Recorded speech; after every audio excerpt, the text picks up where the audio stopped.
Estas casas están en Polonia, en la ciudad de Varsovia.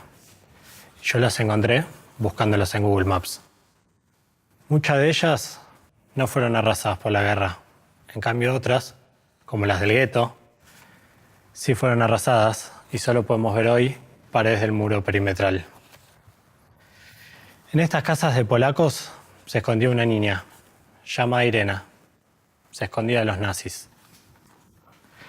Yo la conocí, Irene, cuando ella tenía 78 y yo 29 años, en la ciudad de Buenos Aires, acá. Ella me contó que con la invasión nazi, sus padres tuvieron que abandonar su casa y fueron llevados a la fuerza a vivir al gueto, a ese famoso gueto de Varsovia. El 1 de septiembre de 1939, su vida cambió para siempre. Alemania había invadido Polonia. Al comienzo de la invasión nazi, José, su padre, fue llevado a prisión por rebeldía, pero pudo escapar de la cárcel del Pawiak, los que muy pocos pudieron. ¿Cómo lo hizo?, yo le preguntaba. Y ella me contó que fue por las cloacas. ¿Qué sabía José de las cloacas? Nada. Pero José era una persona que tenía se hacía muy bien relaciones y así conoció al señor Krugman, otro prisionero, que él sí conocía de cloacas, de cañerías, de tuberías, porque pertenecía a la resistencia polaca. Así, con la ingeniería de Krugman y el ingenio de José, pudieron escapar de la cárcel, engañando a los nazis. Ellos venían de una familia de clase media y estaban acomodados en la ciudad. José, antes de la invasión, era farmacéutico y trabajaba en una firma llamada Brinder. Era representante comercial de productos alemanes. Por eso es que sabía alemán José y le ayudó mucho. Pero algo que me conectó de inmediato con Irene fue que yo, después de casi 80 años, me dedico exactamente a la misma profesión. José estaba en contacto con la resistencia polaca. Así se dio cuenta de inmediato que su hija dentro del gueto corría muchísimo peligro.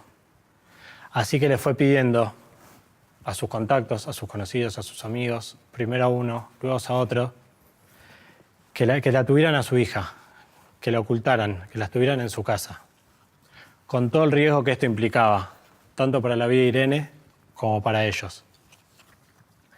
Así Irene pasó primero por 4 casas. Por esas 4 casas, muy poco tiempo, porque por una u otra razón sentían que habían sido delatados. Así que corrían muchísimo peligro Irene y se iba yendo de una casa a la otra. ¿Cómo hacía esos viajes? Ella me decía que eran dentro de una bolsa de alpillera.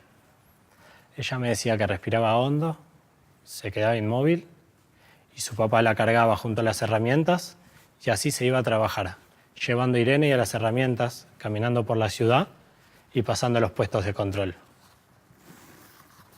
Irene, en esas 4 casas que estuvo al principio, eran casas solitarias, desconocidas. No se olviden, Irene tenía solo 5 años. Estuvo escondida dentro de placares, dentro de roperos, sin un juguete, sin una muñeca. ¿Se imaginan ustedes hoy a sus hijos en esa situación?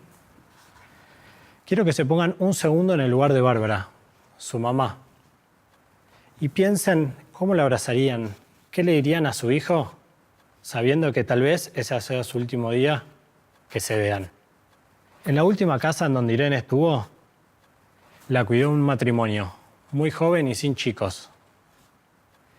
Irene enseguida los adoptó como una segunda familia. Ellos se llamaban Yazda y Božidar. Yazda tenía un hermano que era militar y había perdido su vida en el frente polaco con la invasión alemana. Simularon que Irene era un hijo de este hermano y era un sobrino de este matrimonio.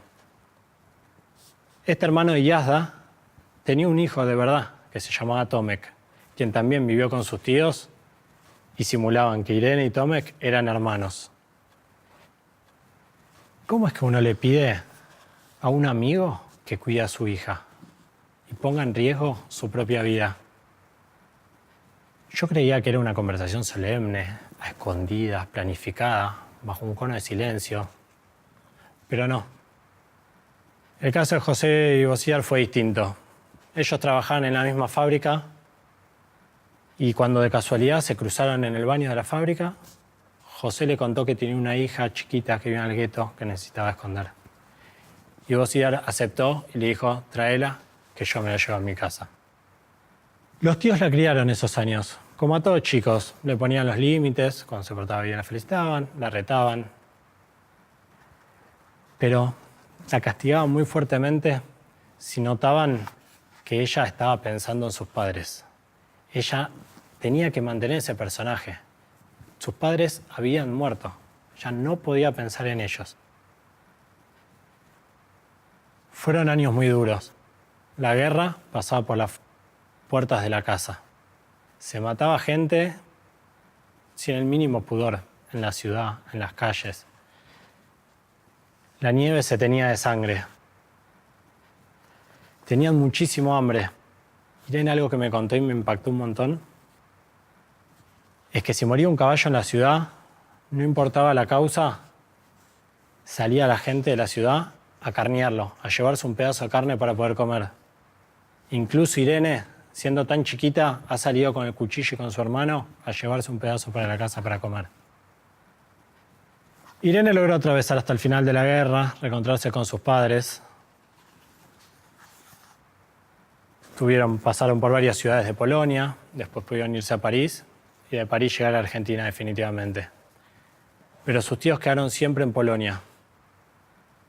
Irene siempre los adoró, siempre siguió en contacto. Pero sus tíos quedaron en Polonia bajo un régimen comunista, con muchísimas privaciones. Por suerte, Irene y su familia desde Argentina los podían ayudar.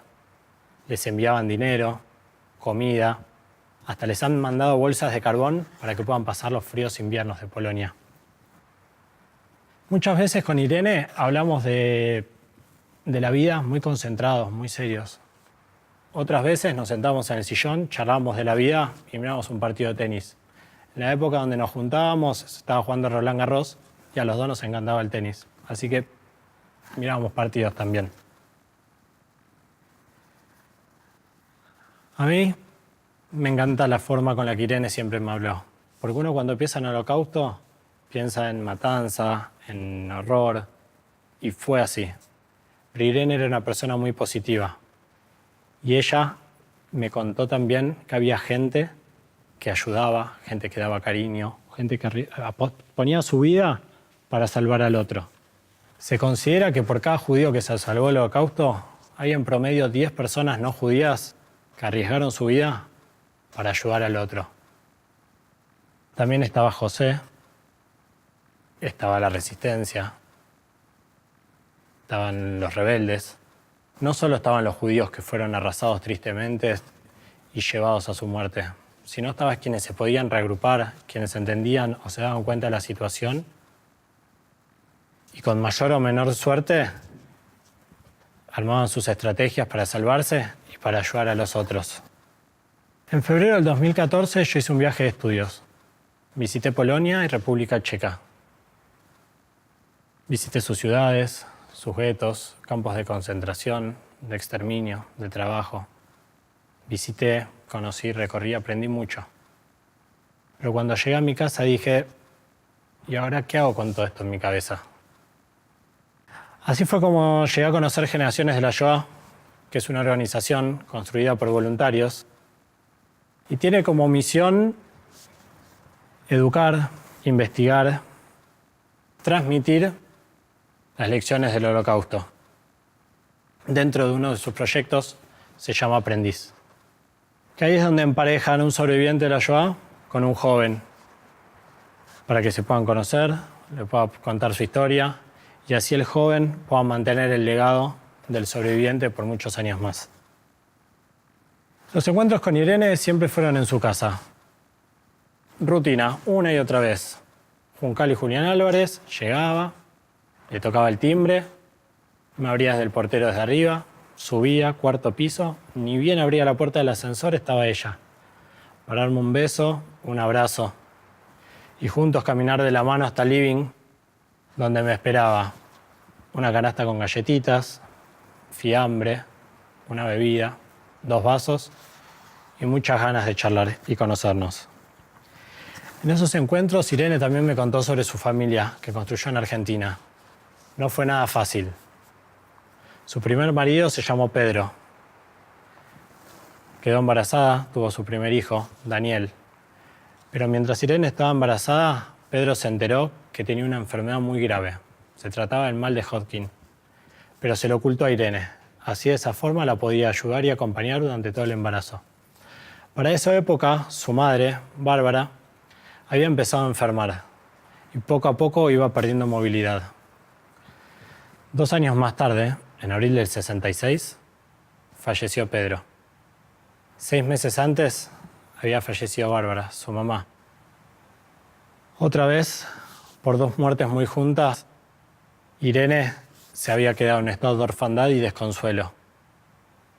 Fue organizando sus días y ahí estuvo nuevamente él, José, su papá, para salvarla, para ayudarla. Él iba todos los días a su casa a jugar con su nieto y a charlar con Irene, a ponerle fuerzas cuando la de ella ya se habían vencido. Ya saben que Irene sobrevivió de la guerra, pero quiero contarles el último capítulo de la guerra. Una mañana toca la puerta una total desconocida, una señora, dice que se llama María Kowalska y que se venía a llevar a Irene a una casa en un pueblo del pueblito de Grosk. Nadie sabía quién era. Lo único que les dijo es que pertenecía a la Resistencia, que se llamaba Segota la Resistencia. Los tíos decidieron confiar en ella. Pero ese mismo día en que llegó María, fue el levantamiento de Varsovia contra los nazis. No se podía salir a la calle. Había razias, enfrentamientos armados. Era imposible que salgan. Así que María se quedó a vivir en lo de los tíos. Estuvo viviendo casi 2 meses. Hasta que Yazda, su tía, consiguió unos salvoconductos. Esto era un permiso para poder cruzar por un puente el río Vístula. Se habían derribado por la guerra todos los puentes excepto uno, que era este puente, y se necesitaba este permiso. Así, con este permiso, las 3 mujeres se prepararon para salir. Tenían por lo menos 10 días que caminar por el bosque. Así que su tía le puso un sobretodo muy abrigado a Irene y le dijo que si por alguna razón fueran separadas o fueran obligadas a separarse, ella buscara ayuda con un campesino y que a cambio le pidiera comida, refugio y que a cambio les dé uno de sus botones forrados. Muchos años después se enteró que esos botones escondían monedas de oro dentro. Al llegar a la casa a la que los guió María, para su sorpresa, estaban su papá y su mamá. No se olviden, Irene tenía 8 años. Hacía casi 2 años que no veía a sus padres. Ella estaba todavía en estado de guerra. Así que no hubo caricias, no hubo abrazos. Solo pudo reflejar en su mirada ese contento que tenía. Con el tiempo fueron reconquistando las caricias, los abrazos y los besos con sus papás. Pero una herida de guerra muy grande que le quedó toda su vida es que nunca más les pudo decir ni mamá ni papá. Irene fue una niña sobreviviente del Holocausto. De adulta se dedicó a contar su experiencia e incluso escribió un libro. Y en ese camino fue como nos conocimos. Mientras sucedían esas charlas, Jay, mi señora, quedó embarazada. 9 meses después, como suele suceder, nació nuestra primera hija, a quien de nombre le pusimos Jazmín Irena. A fines del 2016, Irene falleció. Y aquí me tienen, manteniendo vivo su relato. Así como su padre fue anticipándose a los hechos y tomando riesgos constantes, Irene pudo tomar eso y hacer lo propio. Fue una persona muy positiva, siempre miró hacia adelante y tomó el riesgo de conocerme, de abrir la puerta de su casa, de abrir su corazón. Y confió en mí para que sea yo hoy quien les estoy contando su historia. Y yo hoy acá confío en ustedes para que su relato viva por siempre.